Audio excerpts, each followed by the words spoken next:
To the people of Aurora, Colorado, help is on the way. I just saw like 5 videos in a row of the Hells Angels taking their motorcycles and biking down there.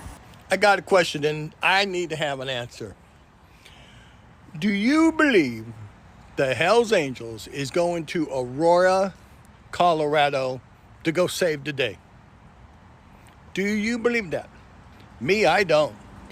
Hi guys, welcome back to our channel. In case you're new here, my name is Maren. And I'm Maureen. So in today's episode, we're going to be focusing on a biker group that calls itself Hells Angels. Right, there's been a lot of chatter that this particular group is headed to Aurora in Colorado to help them curb the problem that is the Venezuelan gang. And this, they say, they are taking matters into their own hands and they accuse the authority of not doing anything. Yeah, and my big question is, how exactly or what is their game plan of trying to deliver the people of Aurora from the Venezuelan gangs? And I ask this because this particular group, it considers itself as a club and not as a gang. Right. Because in their own views, they do not promote violence or they're not criminals. Right, but the question we're asking again, guys, is the Hells Angel heading to Aurora, is it a good thing or is it a bad thing? So let us know what you think about this episode on the comment section, and also consider subscribing if it's your first time here. So let's watch and then we come back and talk about it.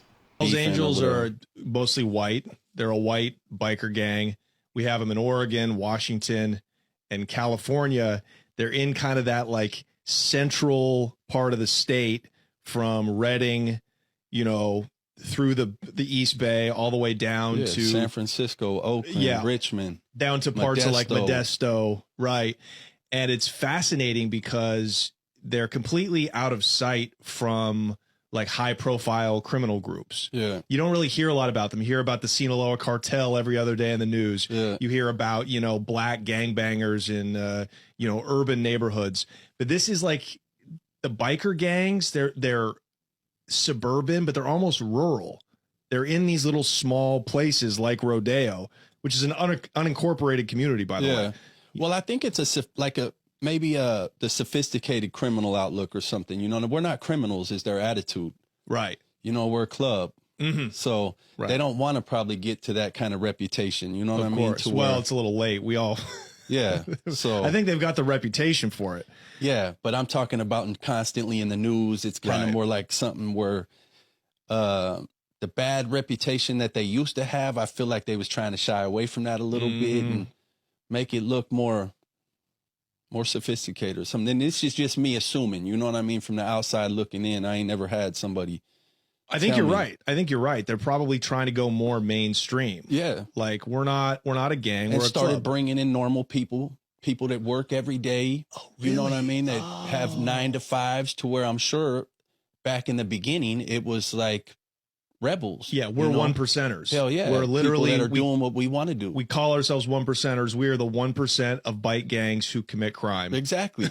So, and I feel like they slowly started transitioning it into like, bringing people in that are like normal citizens. That makes sense. So if this is true, it's almost like, because I'm sure we can't wait for Sleepyhead to call the National Guardian, because they're not. So I assume that is why the Hells Angels are on their way. And if they are, them folks better run. I don't care how badass of a gang you are. You had better run. As we speak, or as I post this. But I'm not sure if it's true or not true, but they're the true definition of fuck around and find out. This is gonna get very interesting now. But what are your thoughts on this? If the government can't do it, the Hells Angels can definitely take care of this and end this. The biker gangs and the bikers that I know of protect themselves, their family, and their club. They are not Superman and go and save apartment complexes who in towns where they just got themselves way off. They don't do it. They take care of their own. They ain't gonna drive or ride 3,000 miles to go and save an apartment complex. That's not what they do. Do you think the Hells Angels or any other biker gang is gonna go to Aurora, Colorado and save the day? Write your comments here. We started out with 9 this morning. We ended up with, 10 more. We're headed west. Catch y'all later.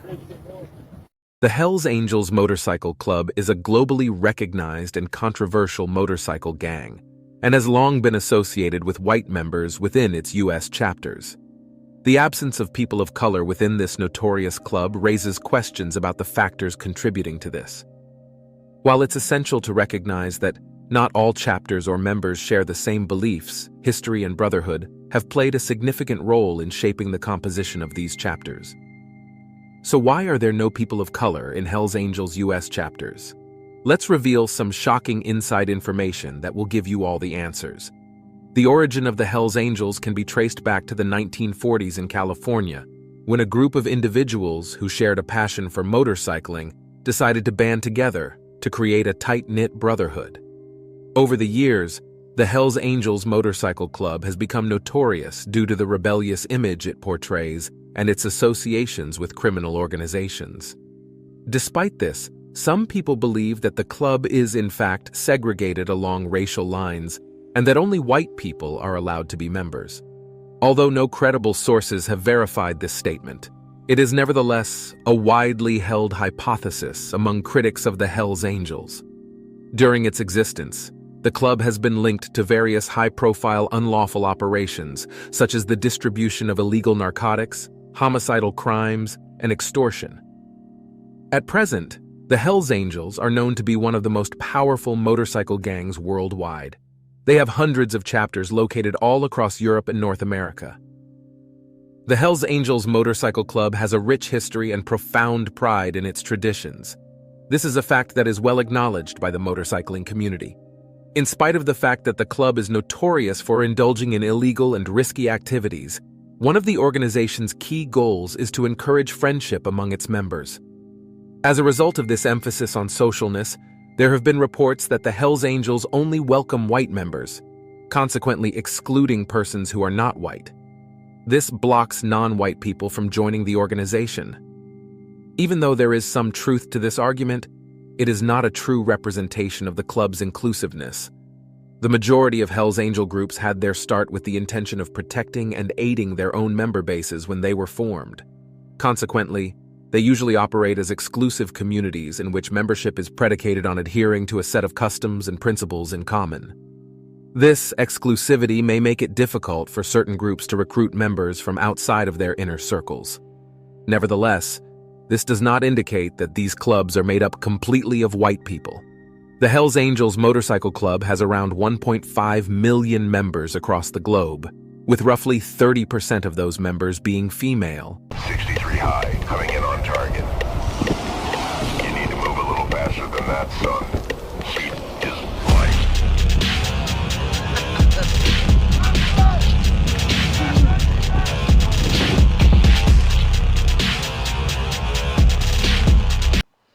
So guys, welcome back. Let us know what you think about this episode in the comment section. So guys, picture this, yeah? The Hells Angels have arrived in Aurora, Colorado, if it's true that they're indeed going down there to help curb the problem there, right? And as you've seen the videos on the social media and news of the Venezuela gang having pew-pews and also trying to break into people's homes and also, forcing people to pay rent to them. So imagine these two groups meet in Colorado. What do you think is going to happen?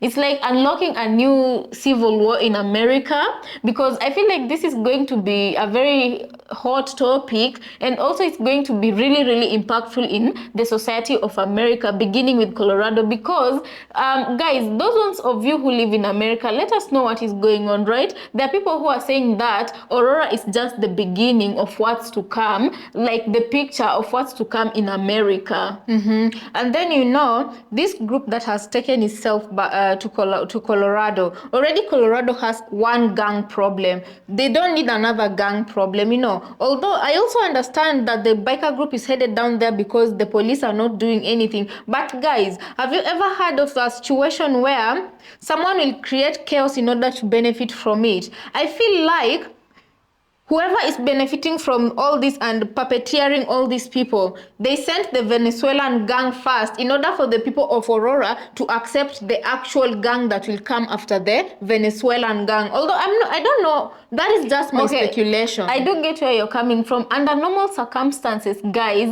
for example, let's just say in a normal circumstance, in a normal setting, all of that. Yeah.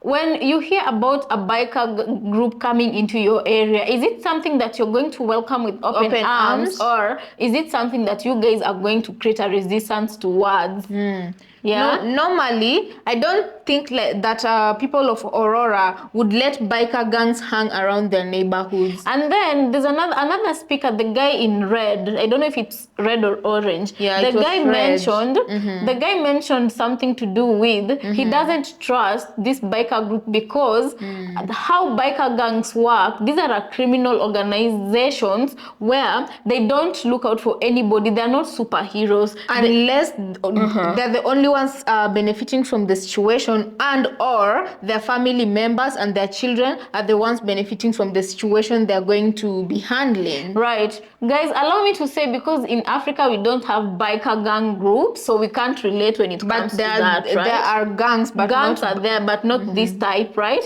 So guys, what we normally watch in movies, just confirm if it's just something close to reality to what happens in those areas, if you know, if at all. So in movies, what we normally see is that with this kind of groups, yeah, they have all sorts of protection when you're in that, when you belong in that group, you know, but when you're outside, you won't belong there without doing a few nasty things yourself. A few tasks for you to prove your loyalty. Not only prove your loyalty, but to serve the you know, the group of individuals and add on to what they have. You won't just be protected if you're not pulling your weight. Right. And some of these group members normally are outlaws who do things outside the law and skirt the law also in some way, and for some reason they always have protection to do whatever it is they're doing and reign for the longest time, you know, if you know what I mean. So my question is, how is Aurora going to look in this type of situation? On the other hand, I do understand that I feel like at this point people are getting to a point where they're feeling desperate, because there are those people who feel like this is a good thing because the authorities are doing next to nothing. They feel like they're going to be liberated by the Hells Angels. Yeah, at the end of the day, guys, what I want to leave you with, I don't know how many of you have watched a movie called Riverdale. I feel like this biker gang situation, it kind of reminds me of that movie a lot. You know, those two gangs that were fighting in that movie. Anyway, guys, let us know what you think about this episode, and also consider subscribing if you've not subscribed to our channel, and we'll see you on our next episode.